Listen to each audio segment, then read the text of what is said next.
ठीक है, आ रही हूँ आपके पास। दिनेश जी, क्यों नहीं आ रहा किसान आंदोलन, वो कहाँ रह गया?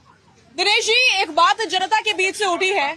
कि किसान आंदोलन में ही किसान इस प्रकार की बातें करते हैं कि प्रधानमंत्री का ग्राफ जो है वो बहुत ज्यादा बढ़ गया है, उसको कम करने की जरूरत है, ये नहीं होना चाहिए, ऐसा नहीं होना चाहिए। तो मैं समझना चाह रही हूँ, आप किसान है, अपनी मांगों को लेकर आइए, बात करिए, जो भी समस्याएं हैं वो रखिए, लेकिन देश के प्रधानमंत्री पर इस प्रकार की बयानबाजी और सवाल उठाना कितना सही है? देखिए शादी जी, पहले जैसे पब्लिक से आपने बहुत कुछ पूछा, तो जनता मतलब कहते हैं कि पब्लिक ये सब जानती है कौन भला है कौन बुरा है, ये सब पहचानती है। तो देखिए विपक्ष जो है कहीं ना कहीं मतलब आरोप लगाने काम पे आ रहा है, तो उसमें वो ठीक ठाक कुछ भी नहीं है। दूसरा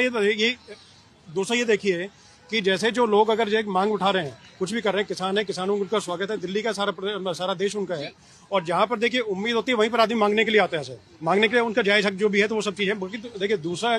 12 जो मांगे हैं, तो 12 में से मान के चले कि 9 मांगे जो है उनको पूरी कर दी गई हैं, 3 पे सहमति पूरी नहीं, उन पे भी है कि कहीं ना कहीं आंशिक रूप से सहमति बन चुकी है। और आगे देखिए कहीं ना कहीं जैसे कि और अगर गाहे बगाए कोई आरोप अगर लगाए जाए, वो मैं ठीक नहीं समझता, क्योंकि मैं थोड़ा 2-3 वाकया अलग बताना चाहूंगा कि जैसे कि कोक या अन्य इस तरह के जो जूसेस होते हैं, उसमें किसानों के प्रोडक्ट्स को 10% से 20% के बीच में शामिल करने का जो है वो मोदी सरकार ने मैंडेट किया, मतलब है कि मैंडेटरी करके रखा। दूसरा भी थोड़े दिन पहले रबर जो मैन्युफैक्चरर्स जो हैं उनके साथ में एक मीटिंग थी मोदी जी की, उन्होंने बोला कि ठीक है आप लोग बाहर से 80% रबर जो है इंपोर्ट करते हैं, उसके बजाय किसानों के साथ R&D करके और उनसे अगर तय करके व्यवस्था बना करके, और अगर रबर हम लोग यही उत्पादन अगर करें तो किसानों की व्यवस्था सुधरेगी। तो इस तरह कैश प्रोडक्ट्स हैं उस पर अगर ध्यान दिया जाए, कैश रिच जो क्रॉप्स हैं उस पर ध्यान दिया, उसमें क्या बुराई है। दूसरा देखिए किसी प्रकार की जैसे कोई चीज जैसे अगर विपक्ष कोई प्रकार की उसे बात अगर करता है, तो देखिए SP सरकार के टाइम पे कितनी गोलीबारी, कितनी किसानों पे गोली मतलब चलाई गई, उसके बारे क्या करना चाहिए। कांग्रेस की जो सरकारें थी, जैसे 25 महीने के बाद में दिग्विजय सिंह ने माफी मांगी, उनकी सरकार के टाइम पे कितने किसान 24 किसान उस टाइम मरे थे,